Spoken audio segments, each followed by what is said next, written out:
कागदपत्रांमधील त्रुटी आणि लाल फितीत अडकलेली दिव्यांग अर्जदारांची संजय गांधी निराधार योजनेची सर्व प्रकरणे डिसेंबर अखेरी मार्गी लावण्यात येणार असून दरमहा 2,500 रुपये निवृत्ती वेतन मिळण्याचा मार्ग मोकळा झाला आहे.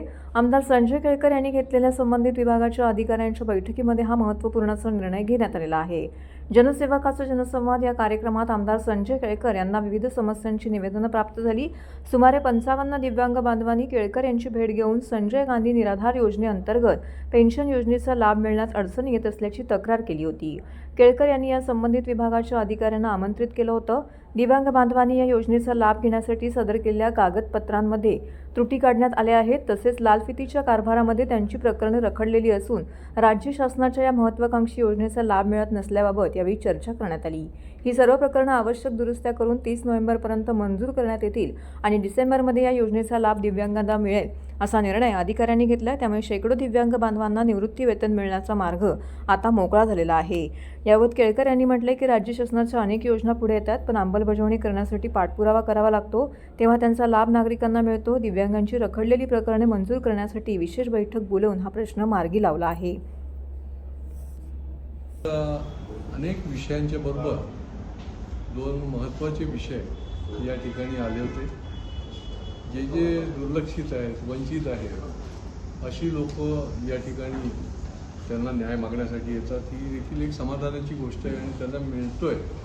तर पालेरिया खात्याचे जे आमचे सफाई कामगार आहेत त्यांना देखील वारसा हक्क मिळावा म्हणून आपण सातत्याने जो पाठपुरावा करत होतो, तर महाराष्ट्रामध्ये काही ठिकाणी आता त्यांना मिळायला सुरुवात झाली.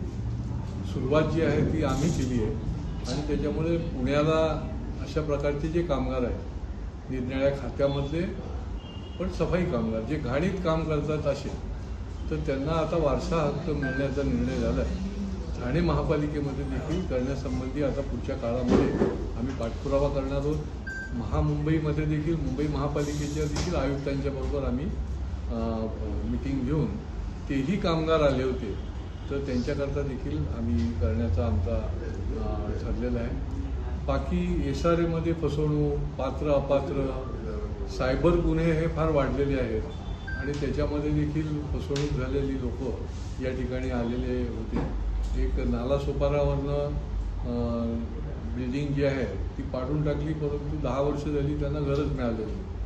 ते नालासोपाऱ्यावरून इथे या ठिकाणी आले होते आपल्या या कार्यक्रमामध्ये आणि त्यांना देखील निश्चितपणे न्याय मिळाला पाहिजे अशी भूमिका घेऊन आपण संबंधितांशी बोलणार आहोत. याच्यातला महत्त्वाचा आज आम्ही विषय जो होता ते दिव्यांग बांधव जे आहे ज्यांना संजय गांधी योजनेच्या माध्यमातून पेन्शन योजना, म्हणजे बघा महायुती सरकार ही आता पेन्शन जे आहे ते 2,500 केलेलं आहे.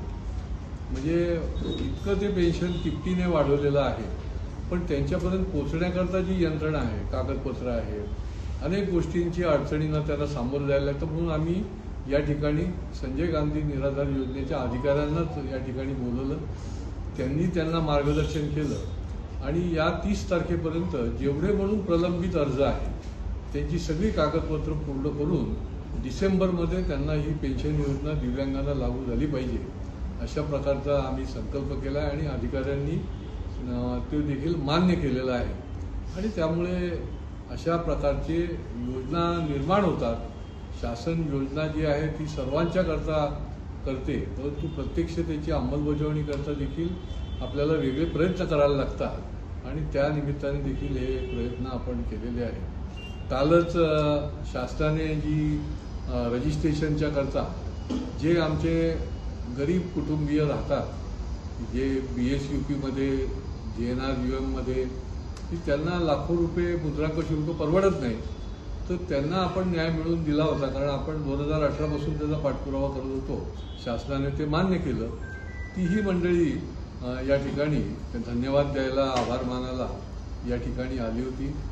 निरनिराळ्या भागामधनं प्रश्न अनेक आहेत. या प्रश्नांचा पाठपुरावा करून त्यांना न्याय देणं हाच आमचा संकल्प आहे.